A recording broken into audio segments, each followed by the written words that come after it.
चलिए करें शुरू। कहाँ तक पढ़ लिया था हमने? परसों थी ना अपनी क्लास है? अनुच्छेद 7 तक।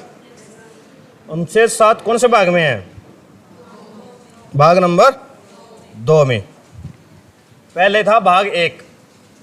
भाग 1 में क्या था? आर्टिकल बताओ, कहाँ से कहाँ तक थे भाग 1 में? 1 से 4 तक थे, ठीक है। और था क्या इसमें? संघ और राज्य क्षेत्र। थोड़ा सा रिकैप कर लेते हैं एक बार, ठीक है।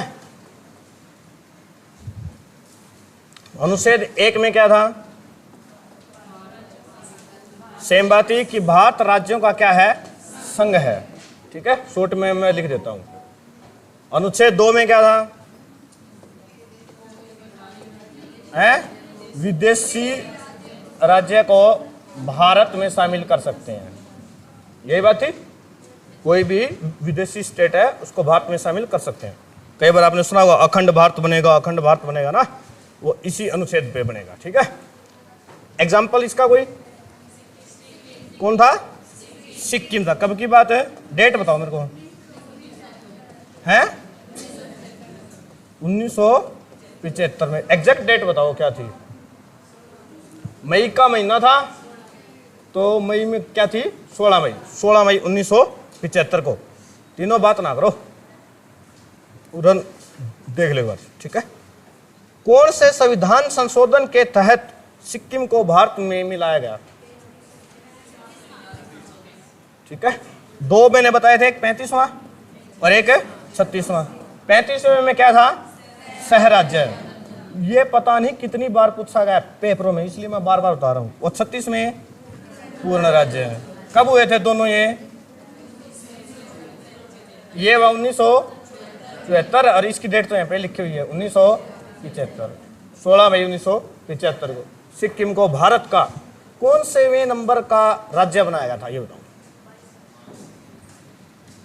ऑप्शन है 21, 20, 19, 18 या इनमें से कोई नहीं। बताओ क्यों इनमें से कोई क्यों नहीं? क्योंकि एक क्या था? 22वां राज्य था। कौन सा था? 22वां राज्य था, ठीक है। उसके बाद आ जाते हैं अनुच्छेद नंबर 3 पे। 3 में क्या था? कोई भी वर्तमान राज्य है उसमें कोई भी क्या वर्तमान राज्य में क्या कर सकते हैं हम?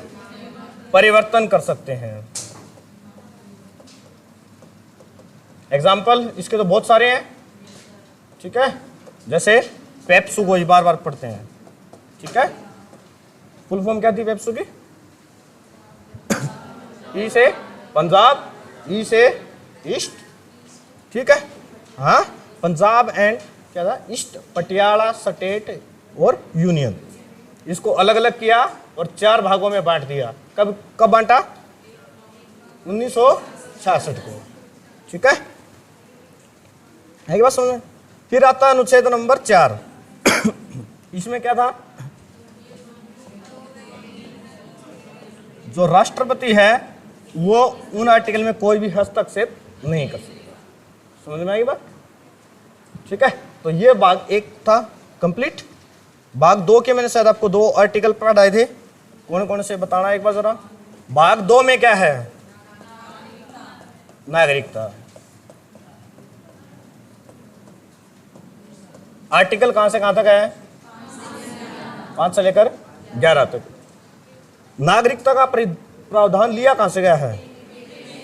राज्यपाल साहब नो टॉकिंग यार, मेरे से कर लेना बात यार।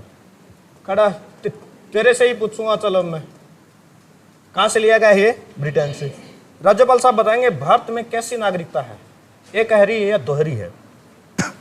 बताइए साहब। भारत में एकल नागरिकता है या दोहरी नागरिकता है? हाँ जी, एकल। वैसे एकल नागरिकता होती क्या है? दोनों की परिभाषा बताओ। आप ये बताओगे सर, बताइए। बता रखा है पिछली क्लास में मैंने। हाँ जी। भाई एकल है, तेरे को इतना पता है, एकल का परिभाषा भी तो पता होना चाहिए ना कि है क्या। बताओ, ऐसे ही थोड़ी है कि नाम अच्छा लगा और हमने चूज कर लिया। आप बताओ, इसके साथ बात कर रहे थे आप वाले। हाँ, तुम क्या नाम है आपका? है रोहित। रोहित जी बताइए, एकल और दोहरी की परिभाषा बताइए आप।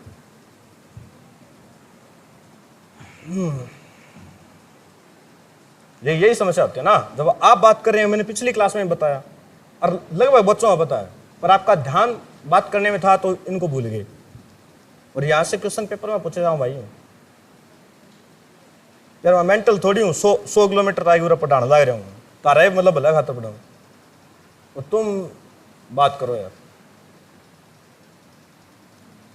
दोहरी क्या होती है? जहां पर केंद्र के साथ साथ राज्य की भी नागरिकता चाहिए, ठीक है, वो होती है दोहरी। जैसे अमेरिका की है, ठीक है। जैसे पहले भारत में जम्मू कश्मीर की थी कि एक नागरिकता भारत की हो, दूसरी जम्मू कश्मीर की। जम्मू कश्मीर का अलग संविधान था। अब धारा 370 थी, इसको हटाया नहीं गया है, इसके विशेष प्रावधान को हटा दिया गया, जिससे वहां पे भी दोहरी नागरिकता समाप्त हो गई और एकल है। इसमें सिर्फ संघ की नागरिकता चाहिए, केंद्र की नागरिकता चाहिए। समझ में आए? वो होती है एक देश एक नागरिक, ठीक है। अब बताया था, अब आपसे पूछे आप हरियाणा के क्या हैं, तो हम हरियाणा के निवासी हैं। किसी को यह मत बोलना नागरिक है। नागरिक हम कहाँ के हैं? भारत के। समझ में आ गई? आज के बाद परिभाषा बता दोगे दोनों? पक्का? हाँ, चलिए अनुच्छेद 5 से 11 है, ब्रिटेन से लिए। ये बताओ मैंने बताया था नागरिकता का मतलब क्या होता है? सुविधा, ठीक है।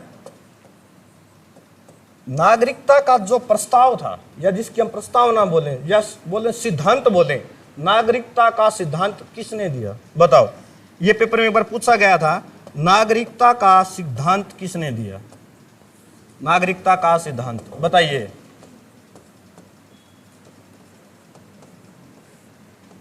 नागरिकता का सिद्धांत किसने दिया? ये पेपर में पूछा गया है, यदि नहीं पता लिख लो, भूलना नहीं है इस प्रश्न को। बहुत ही ज्ञानी व्यक्ति है, ठीक है, और कई चीजों के इनको फादर कहा जाता है, जैसे फादर ऑफ बायोलॉजी कहा जाता है इनको, हाँ, अरस्तु। लेकिन आपको एक बात बताऊं मैं, अरस्तु नाम का कोई व्यक्ति था ही नहीं। बताओ क्यों?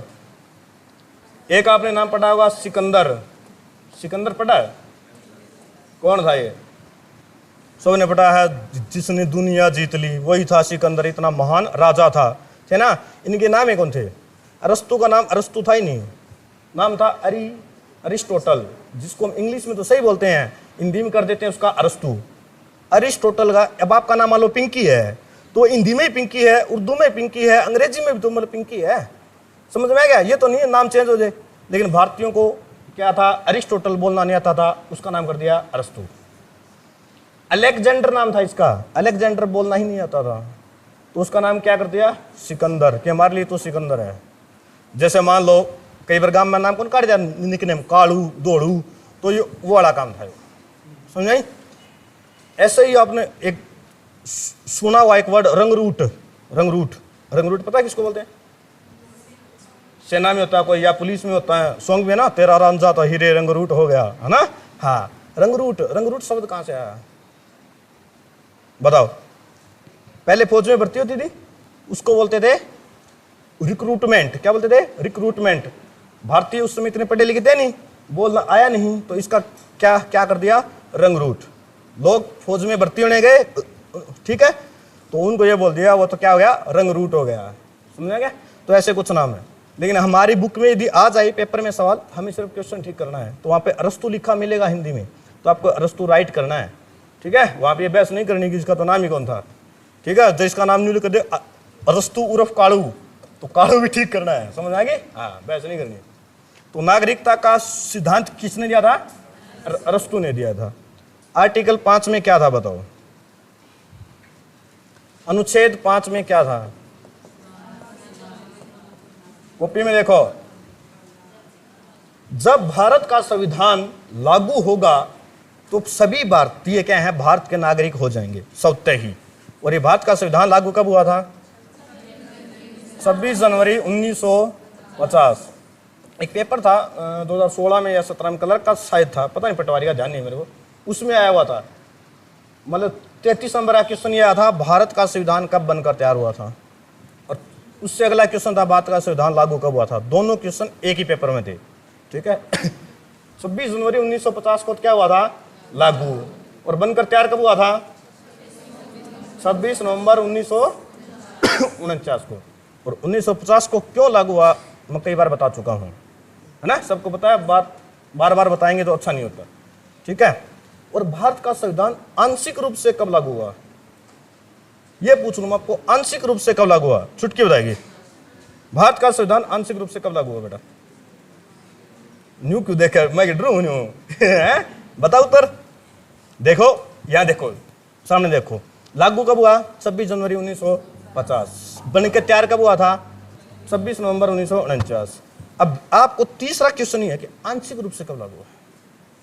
तैयार तो हो गया था बन के, और पूर्ण रूप से तब हुआ था, लेकिन भाई आंशिक रूप से करना पड़ेगा कि इसके तहत हम चलेंगे। अब बताइए, या बताओगे, बता दे भाई, मोनिका बता दे, मेरा दोनों एक से होगी। अरे जब तैयार हुआ था तभी तो आंशिक रूप से लागू होगा, कि पूर्ण रूप से तो बाद में होगा, तो ये आंशिक रूप से लागू हुआ था। चाहे ये पूछ ले बन के तैयार कब हुआ, चाहे ये पूछ ले आंशिक रूप से कब हुआ, एक ही जवाब है भाई।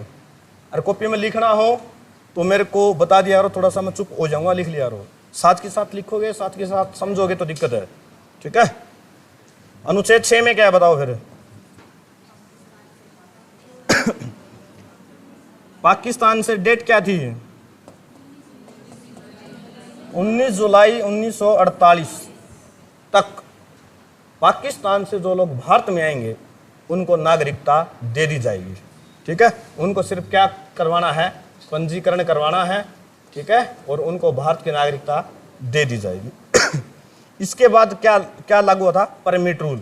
आपसे पूछते हैं परमिट रूल कब लागू हुआ था, ठीक है। तो क्या था, 19 जुलाई 1948 को भारत में परमिट रूल लागू हुआ था ना। यूपीएससी में क्वेश्चन था, मैंने पहले बताया था, आया हुआ ये। यहां तक क्लियर है। 7 में बताओ, अनुच्छेद 7 में क्या था। एक डेट बताई थी, 1 मार्च 1947 से पहले जो लोग बताए थे कुछ ज्यादा ईशानी थे, पाकिस्तान में चले गए थे, तो उनको कहा गया कि यदि वे लोग भारत में वापस आते हैं तो उनको भी नागरिकता दे दी जाएगी, ठीक है। अब लिखो अनुच्छेद 8। 7 तक तो हो गए थे आपके, हाँ।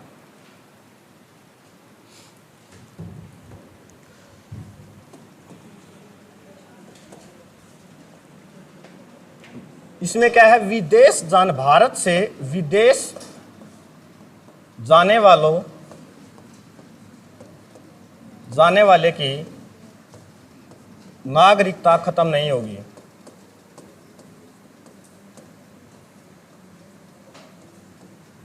खत्म नहीं होगी।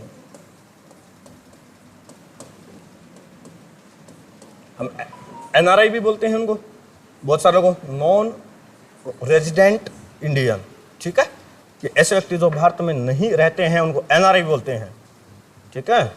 तो कोई भी विदेश जाता है तो उसकी नागरिकता खत्म नहीं होगी। मान लो मैं जापान चला जाऊं तो क्या मेरी नागरिकता खत्म हो जाएगी, नहीं होगी, ठीक है। चाहे मैं वहां पर जाकर शादी कर लूं, एक यूट्यूबर है ध्रुव राठी, आजकल बहुत ज़्यादा चर्चा में है, जर्मनी में रहता है, ठीक है, उसकी शादी भी हो रही है, उसके बच्चे भी होने वाले हैं, कल ही पोस्ट रखी थी, ठीक है ना, लेकिन वो आज भी भारत का नागरिक है। समझ में आ रहा है आपको। विदेश जाओ, शादी करो, नौकरी करो, पढ़ो लिखो, कुछ भी करो, आपकी नागरिकता खत्म नहीं होगी। कब तक नहीं होगी, जब तक आप उस देश की नागरिकता नहीं लोगे। सानिया मिर्जा याद है, याद है क्या, भूल कैसे सकते हो, इसका तो कितनी बार तो पेपर में क्वेश्चन आया हुआ है, ठीक है। ये कौन थी, एक टेनिस खिलाड़ी थी भारत की, इसने क्या किया, शादी कर ली, कहां पर है, पाकिस्तान में, ठीक है, और वहां पे रहती क्रिकेटर शोएब मलिक से। तो क्या ये भारत की नागरिकता इसकी खत्म होगी, नहीं हुई, ये आज भी भारत के नागरिक है, समझा गया। लेकिन यदि इसने पाकिस्तान की नागरिकता ले लेगी तो इसकी भारत की नागरिकता खत्म हो जाएगी। समझ में आएगी बात, ये बात है। आर्टिकल 9 में बताओ क्या है, बताओ। नागरिकता का बने रहना, ठीक है, नागरिकता का बने रहना।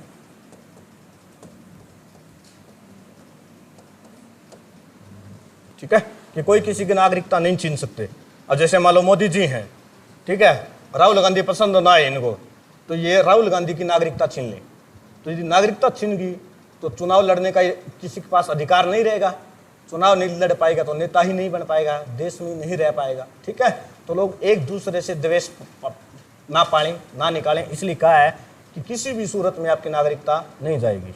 नागरिकता खत्म होने के दो कारण होते हैं, एक तो व्यक्ति पागल ना हो और दूसरा व्यक्ति देश के खिलाफ कोई भी काम ना कर रहा हो।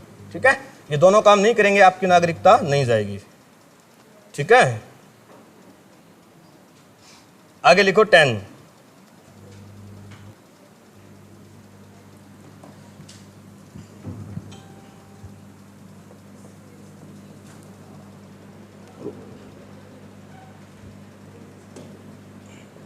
एक गड़बड़ होगी बच्चों, होगी तो पहले कौन बताइए बोली हमें।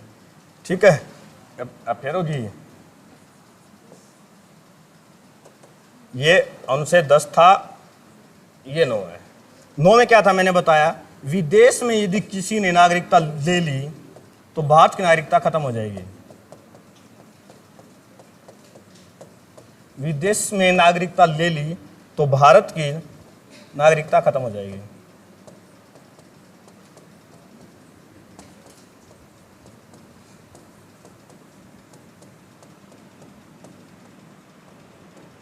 नागरिकता खत्म। ठीक है, तो तेरे को पता था, मेरा ध्यान को रही तो बोल देती पहले ही, हैं ज्यादा डेढ़ शानी है। ठीक है, वो मैं पहले बोल गया था ना आपको, मैं उसमें ही मैंने बता दिया था तो ध्यान नहीं रहा। ठीक था, 9 का क्या है, विदेश में नागरिकता ले लेंगे हम। ठीक है, किसी भी देश की, जैसे मैंने बताया सानिया मिर्जा पाकिस्तान की ले ले तो उसकी भारत की नागरिकता खत्म हो जाएगी। 10 में क्या है कि यदि कोई व्यक्ति देश के खिलाफ कोई काम ना कर रहा हो, पागल ना हो, तो उनकी नागरिकता कभी भी खत्म नहीं होगी। अच्छा एक बात हो, जो लोग देश से भाग जाते हैं तो क्या उनकी नागरिकता खत्म हो जाती है?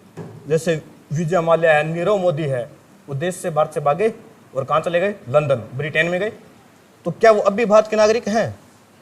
क्यों रहते नहीं देश में हैं? हाँ, ये मान लो दूसरे देश की बात नहीं, मान लो 500 करोड़ रुपये लेके भाग गया, ठीक है, मान के चल रहे हम, लेके ज्यादा ही भागा, वहां पे उनके कोर्ट में केस चल रहा है कि विजय माल्या साहब को भारत को वापिस सौंपो। ठीक है, और यदि हम उसकी नागरिकता खत्म कर दें तो कोर्ट में कहेगा मैं भारत क्यों जाऊं, मैं तो भारत का नागरिक ही नहीं हूं, तो भारत के ये पैसे सारे डूब गए। समझ में आई? इसलिए विदेश में जो भागा हुआ व्यक्ति है, देश उसकी नागरिकता कभी खत्म नहीं करता। समझ में आई? आ जाओ अनुच्छेद 11 पे, लास्ट अनुच्छेद इस भाग का। इसमें बताओ क्या है, संसद नागरिकता कानून बनाती है।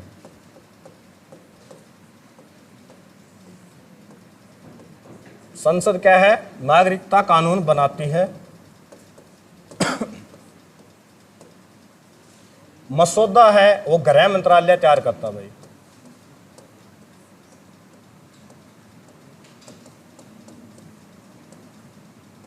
मसौदा गृह मंत्रालय तैयार करता है।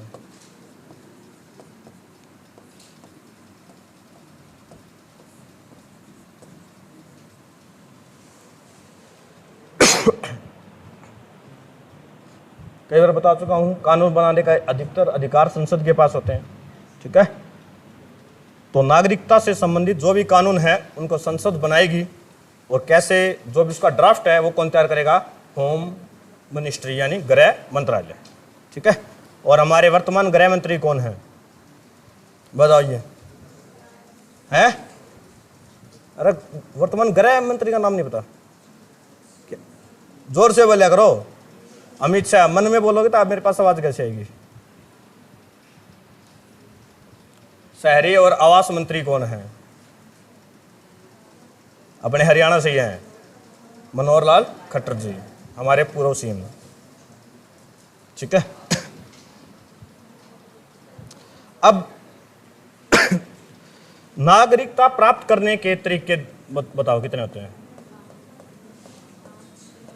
नागरिकता प्राप्त करना, ठीक है, इसके 5 तरीके हैं।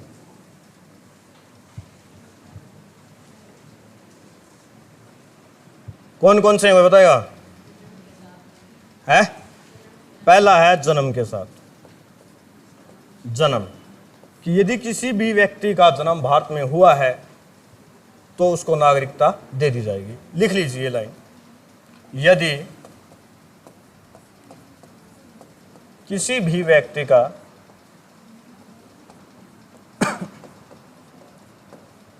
जन्म भारत में हुआ है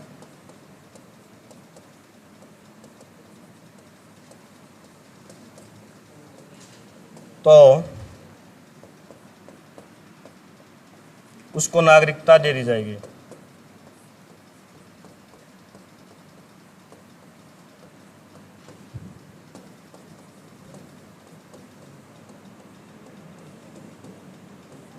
ठीक है, ये प्रावधान था। जब भारत आजाद हुआ तो नागरिकता को लेकर इतना विशेष ध्यान दिया नहीं गया था यहाँ पे। ठीक है, अब क्या हुआ, कोई टूरिस्ट है, मान लो इंग्लैंड से आया, भारत घूमने के लिए आए और वो जयपुर जा रहे हैं और घूमने आ रहे हैं, किले वगैरह देख रहे हैं, और उनकी वाइफ क्या थी, प्रेग्नेंट थी, और वो एक बच्चे को जन्म देती है, तो इसके अनुसार क्या था, उस बच्चे को भारत की नागरिकता दे दी जाएगी।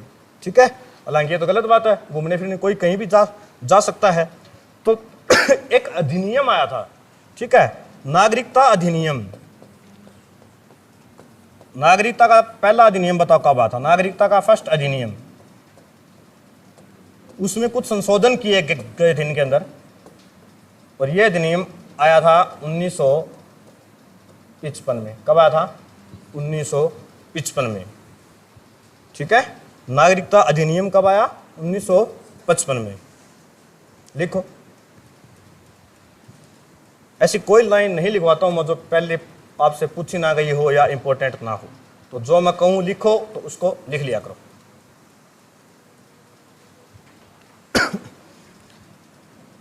नागरिकता फर्स्ट संशोधन कब हुआ था ये बताओ?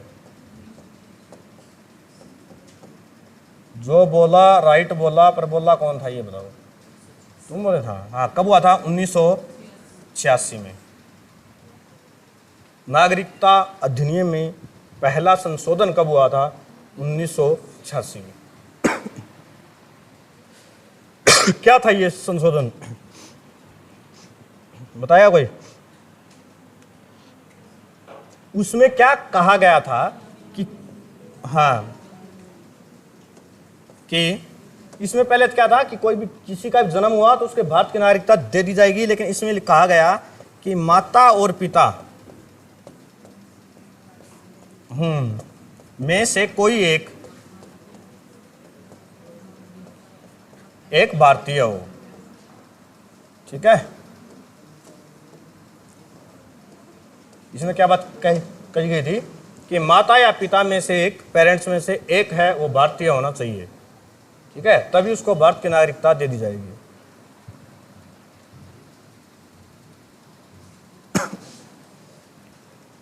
उसके बाद हुआ था 1992 में संशोधन, फिर हुआ था 2003 में, फिर 2005 में, फिर 2019 में। ठीक है ना, तो ये 4-5 संशोधन हुए हैं नागरिकता में।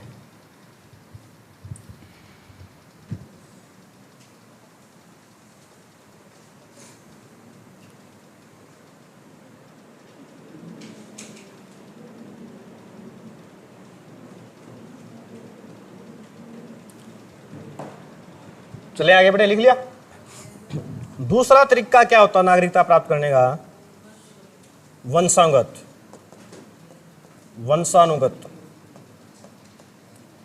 ठीक लिखा है क्या?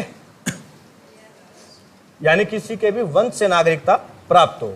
ठीक है, जैसे हम हैं, हमें कहां से प्राप्त हो? सभी बच्चे बैठे हम सभी, हमको सारी नागरिकता प्राप्त हो। क्या है? वंशानुगत, वंश से प्राप्त हो, यानी कि माता पिता से। ठीक है, माता पिता लिख लो, दादा दादी लिख लो, कुछ भी कहीं से, समझ में आ रहे? ठीक है, तो होती है वंशानुगत।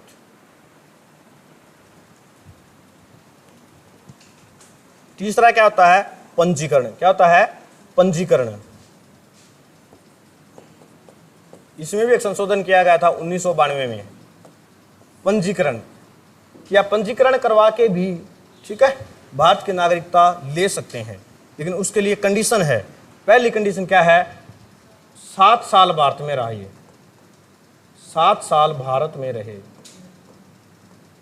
पहली कंडीशन यही है, ठीक है कि उस व्यक्ति को कम से कम 7 साल भारत में रहना चाहिए। जिसको 7 साल हो गया है तो पंजीकरण करा सकता है, और गृह मंत्रालय फिर विचार करेगा कि इसको नागरिकता देनी है या नहीं देनी है, ठीक है। चौथा तरीका क्या है? देशीकरण। क्या है? देशीकरण।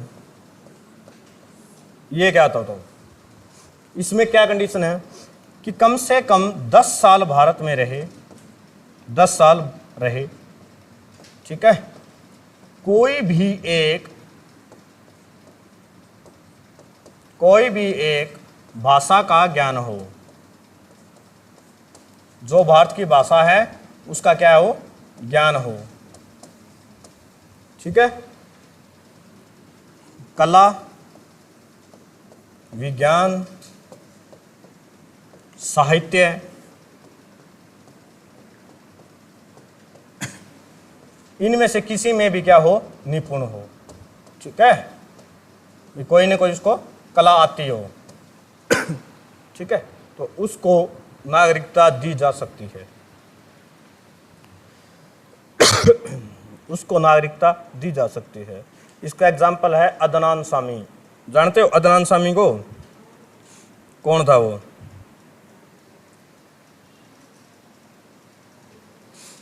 अदनान सामी सिंगर है पाकिस्तान का, भारत में रहता बहुत सालों से, ठीक है। उसको नागरिकता दी गई शायद अभी उसको।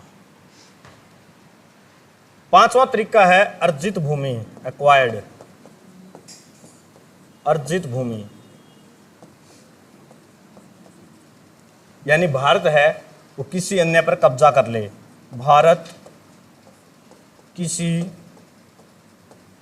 अन्य देश पर कब्जा कर ले,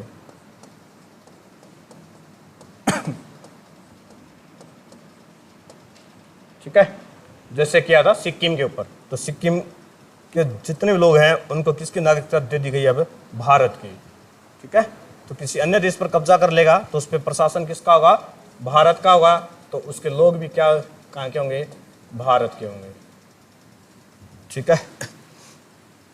तो ये थे आपके 5 तरीके। नागरिकता प्राप्त करने के कितने तरीके हैं? 5 तरीके हैं, ठीक है। इसमें एक लाइन और लिखो वंशानुगत में, मेरे याद आ गई। 1992 में संशोधन था।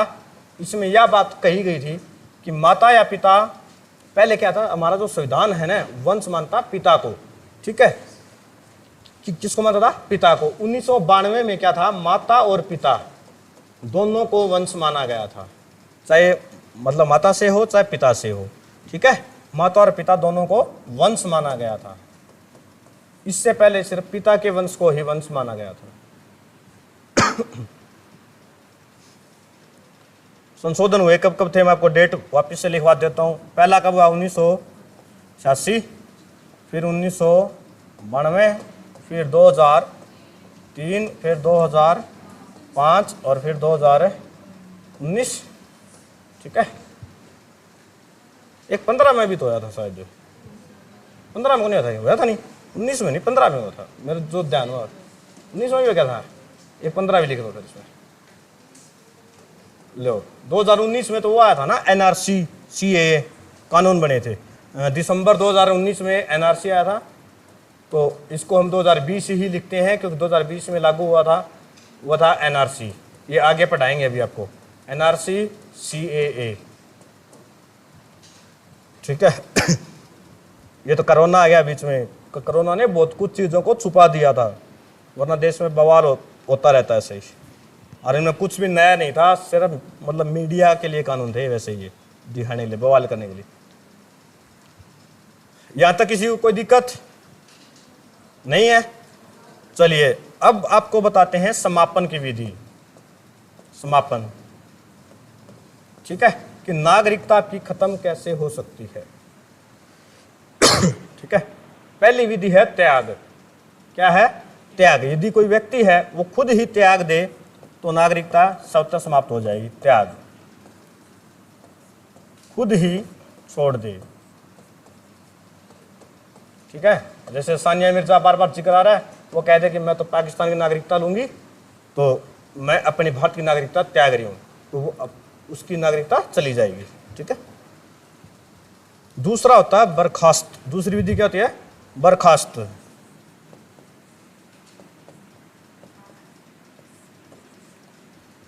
यानी कुछ लोग क्या होते हैं, फर्जी तरीके से रह के फर्जी नागरिकता ले लेते हैं। ठीक है, फर्जी नागरिकता, और बाद में उनका जब पता चलता है तो उनको हम बर्खास्त कर सकते हैं कि झूठी चीज ली हुई है।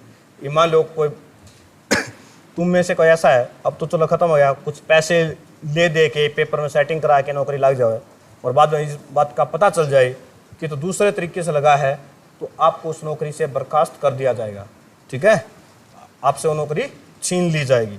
तो इसी प्रकार नागरिकता है, यदि फर्जी तरीके से ली है, धोखे से ली है, तो आपको बर्खास्त कर दिया जाएगा। और तीसरी और अंतिम विधि है वंचित। ठीक है, वंचित। इसमें क्या है, कोई भी देश विरोधी काम करोगे आप, ठीक है, धीरे देश के खिलाफ कोई कार्य करोगे तो आपको नागरिकता से वंचित किया जा सकता है। देश विरोधी काम करने पर नागरिकता से वंचित किया जा सकता है। दूसरी है, यदि आप पागल हो तो भी वंचित किया जा सकता है। ठीक है, तो हमें पागल नहीं होना है, नागरिकता नहीं खोनी है, तो शाणे बन के राय करो। सुनाएंगे?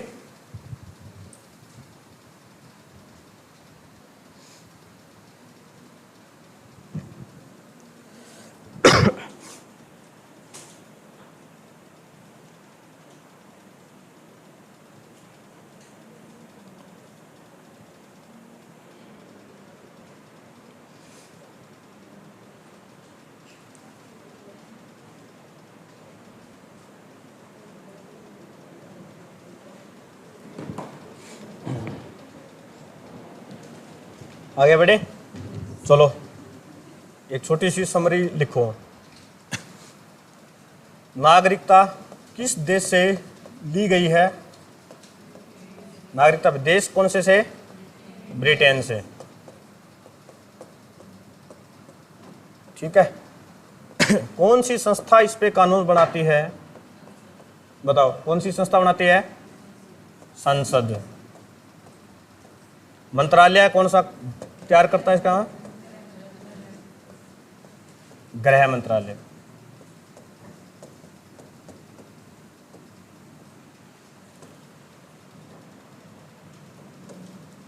प्राप्ति कितने तरीकों से प्राप्त कर सकते हैं? 5 है। समापन कितने? 3। ठीक है, ये मुख्य मुख्य क्या थी? बातें थी। अनुच्छेद कौन से हैं इसमें? 5 से लेकर 11 तक। और भाग संख्या कितनी है? 2। बाकी कुछ याद रहे ना रहे, जो लास्ट में लिखवाए हैं इनको आप जरूर याद करिए। ठीक है, चल जाएगा काम इसमें। 1-2 रह गए लिखने। अधिनियम कब आया था? अधिनियम आया था 1955। और पहला संशोधन कब हुआ था? 1986। लो जी, नागरिकता से आपसे इतने ही शायद क्वेश्चन पूछ सकता है मेरे हिसाब से तो। और सिद्धांत पूछ ले किसने दिया था? किसने दिया था? अरस्तु ने, है ना? यो निचोड़ था जितना भी पढ़ा।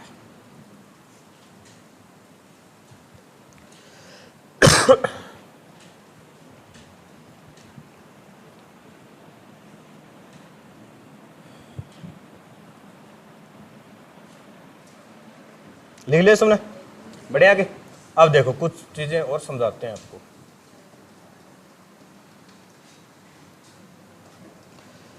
NRI शब्द सुना आपने? NRI क्या होते हैं? पहले तो फुल फॉर्म लिखो, नॉन रेजिडेंट इंडियन। ठीक है, कि ऐसे व्यक्ति जो हैं तो भारत के, ठीक है, भारत के नागरिक हैं लेकिन भारत में रहते नहीं हैं, ठीक है, विदेशों में रहते हैं, उनको NRI बोलते हैं। समझ में? अब मान लो मैं एक मंथ के लिए मैं चला गया दुबई, ठीक है, कितने दिन के लिए? 30 दिन के लिए। तो क्या मैं NRI कहलाऊंगा? काहे? नो। क्यों? क्योंकि इसमें एक कंडीशन है कि विदेश में व्यक्ति को लगातार 6 महीने रहना पड़ता है। कितने दिन? लगातार 6 महीने, घर नहीं आना है, 6 महीने रहेगा तभी उसको NRI का दर्जा दिया जाएगा। ठीक है, फिर इसके अकाउंट खुलेंगे, NRO हैं, NRE हैं, ठीक है।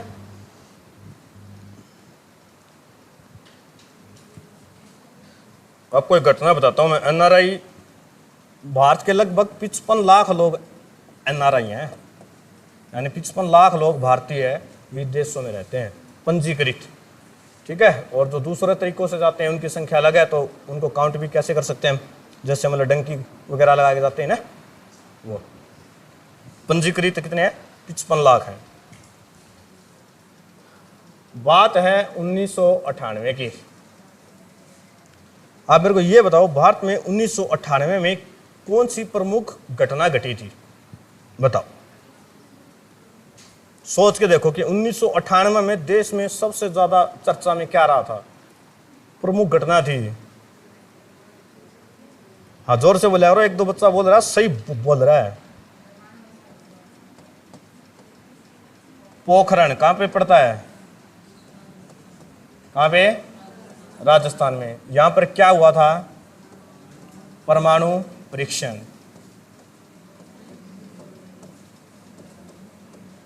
ठीक है, तो परमाणु परीक्षण याद हो गया? कब हुआ था? 1998 में। कहां हुआ था? पोखरण में, राजस्थान में। पहला परमाणु परीक्षण कब हुआ था? 74 में। मन लगा थोड़ी लेट हो रही गुड्डी तू, बताओ ये, अब बताओ, थोड़ी और ज्यादा लेट है तू। ऑप्शन दे, ऑप्शन दे देते हैं बच्चों का। क्या बताओगे? 64, 65, 66, 67।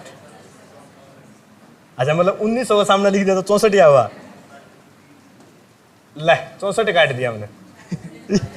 ये बताओ, है मेरे साथ गेम नहीं खेलने का? ये बताओ, 66 में हरियाणा बना था, ये बताओ। कोई नहीं, 1965 की बात है। कब की बात है? 1965 में। पहला 1998 में किया गया था। और आप सबको पता है इसमें कौन थे? Doctor APJ Abdul Kalam. पहले क्या थे? वैज्ञानिक थे, बाद में भारत के राष्ट्रपति रहे। 2 बार रहे क्या? ठीक है। और सरकार थी अटल बिहारी वाजपेयी जी की। इन्होंने यहाँ पे परमाणु परीक्षण कर दिया। तो अमेरिका चाहता था कि परमाणु परीक्षण ना हो। इस पे एक परमाणु फिल्म भी आई हुई है जॉन अब्राहम की, देखना, उसमें कुछ कुछ अच्छी बातें हैं, ठीक है, रिसर्च करके मतलब बनाई गई है।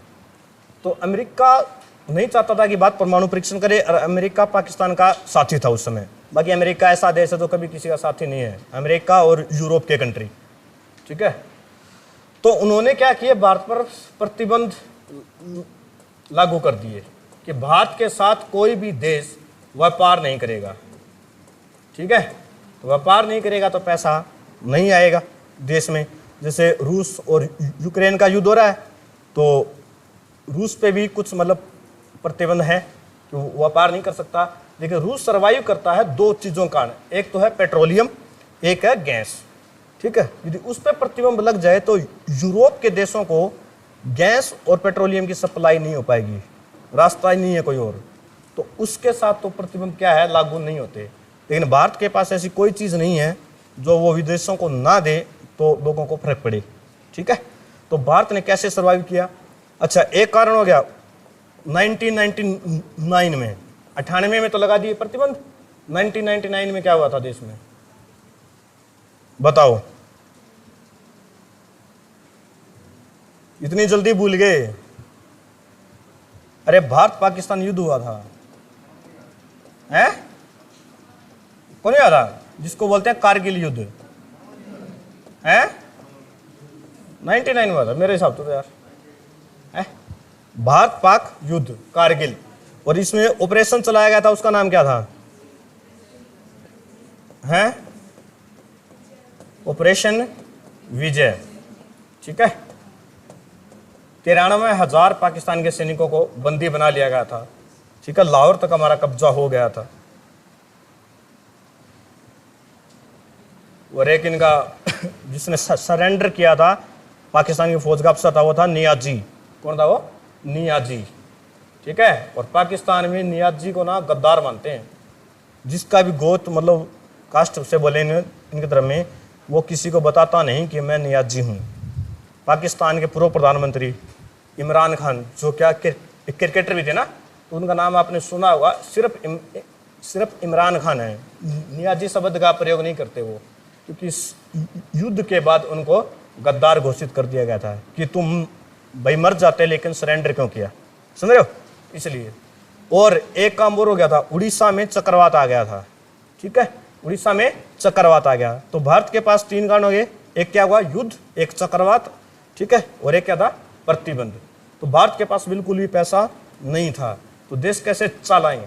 फिर ये जो 55 लाख लोग थे, कुछ तुर्की, सीरिया, ईरान, ठीक है ना, ऐसे देशों में लोग बैठे थे। इन्होंने क्या किया? भारत में पैसे भेजने शुरू कर दिए। ठीक है, जितना ही कमाते पैसे। और जैसे अब $1 80 रुपये कुछ पैसे का है, ठीक है, एक की कीमत, और मान लो उसने $1000 कमा लिए वहां पे, तो कितने पैसे हो गए? 80,000 हो गए।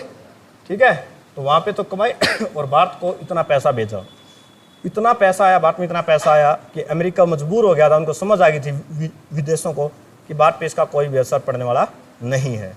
उसके बाद से जितने भारतीय लोग बाहर जाते हैं ना, उनके ऊपर नियम कानून लागू हो गया अब। ठीक है, अब यदि आपको बाहर जाना है तो आपके पास 2 चीजें जरूर होनी चाहिए। बताओ क्या क्या अलाउड? पहला तो होना चाहिए पासपोर्ट। ठीक है, पास का मतलब क्या होता है कि यहाँ से इसको भेजो, पास करो। पोर्ट भाई किसी पोर्ट से, एयरपोर्ट है या फिर अपने मतलब बंदरगाह वगैरह वहां से। ठीक है, दूसरा लगवाना पड़ता है वीजा। वीजा क्या होती है? परमिशन होती है। मान लो हम यहाँ से अमेरिका गए, टिकट कटाई, पासपोर्ट है, चले गए। अब जैसे अमेरिका के एयरपोर्ट पे उतरेंगे, वो कहेंगे वीजा दिखाओ, कहाँ है वीजा, किस लिए आए हो। वीजा होती है परमिशन। यदि वो मतलब वीजा देता है और आपको मान लो 10 दिन के लिए दिया है, तो आप अमेरिका में 10 दिन ही रुक सकते हैं, 11वें दिन नहीं। और 11वें दिन रुक भी गए तो आपसे कारण पूछेंगे, क्यों रुके भाई? आपकी फ्लाइट छूट गई या कोई और हेल्थ कारण था, तो आप पे सिर्फ लगेगा जुर्माना। ठीक है, और यदि आपकी नीयत खराब है तो आपको होगी जेल। ठीक है, तो रुक नहीं सकते, जितनी परमिशन दे उतने दिन आप वहां पे रुक सकते हैं। वीजा भी कई टाइप का होता है, कुछ ऐसे होते हैं वीजा फ्री देश होते हैं। ठीक है, वीजा फ्री, कि जहां पर वीजा की जरूरत नहीं पड़ती। बताओ क्या ऐसे संबंध है भारत के किसी के साथ कि वो देश कह दे कि यार बिना वीजा आ जाओ, तुम भारतीय बहुत ज्यादा अच्छे हो? है क्या ऐसे कोई देश? हैं, 2 हैं।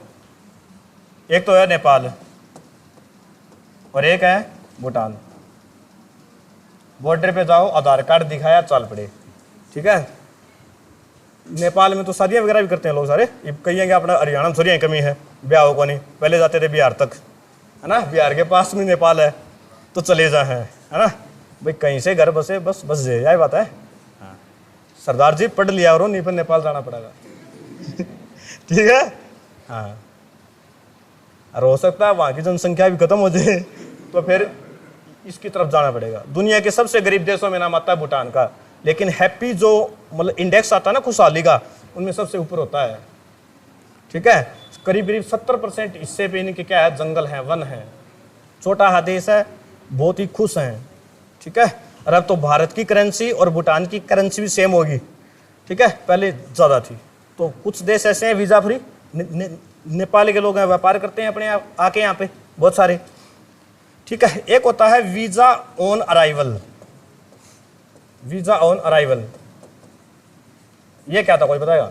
ऐसे देश कहते हैं कि आ जाओ, हमारे पास आओ, हमारा जो एयरपोर्ट होता है उस पर डिपार्टमेंट होता है इमिग्रेशन, वहाँ पे आ जाओ, अपने डॉक्यूमेंट सबमिट कराओ, 1-1.5 घंटे में आपको दे देंगे वीज़ा। ठीक है, घूमो फिरो कच्चे काटो। ठीक है, हाँ बताओ ऐसा कौन सा देश है जो सबसे ज़्यादा फेमस ही घूमने फिरने के लिए है? जैसे हमारे देश में गोवा है, ऐसे ही वो पूरे संसार का गोवा है। बताओ है कौन सा है? थाईलैंड। बैंकॉक वगैरह सुना हुआ नाम है ना, बहुत जाते हैं लोग ज़्यादा, मतलब बीचेस वगैरह है, मतलब मस्ती करने जाते हैं, हनीमून पे कपल बहुत सारे जाते हैं। जिनका थोड़ा बजट कम होता है वो गोवा जाते हैं, और भाई थोड़े अमीर हो वे चले करना ज़्यादा थाईलैंड चले जाएं। ठीक है, वहाँ फर्क इतना ही है। हाँ, जापान है, जापान भी देता है कि आ जाओ। ठीक है, ये कुछ क्या थे वीज़ा के प्रकार थे। कल आपको OIS, PIO ये सब आपको पढ़ाएंगे। 12-20 हो गए तो है ना। भूख लग रही है क्या, या फिर पढ़ाएं आगे आगे हैं? ठीक है, तो आगे क्लास लेंगे हम कल। आज की क्लास से कोई दिक्कत बस होनी भी नहीं चाहिए।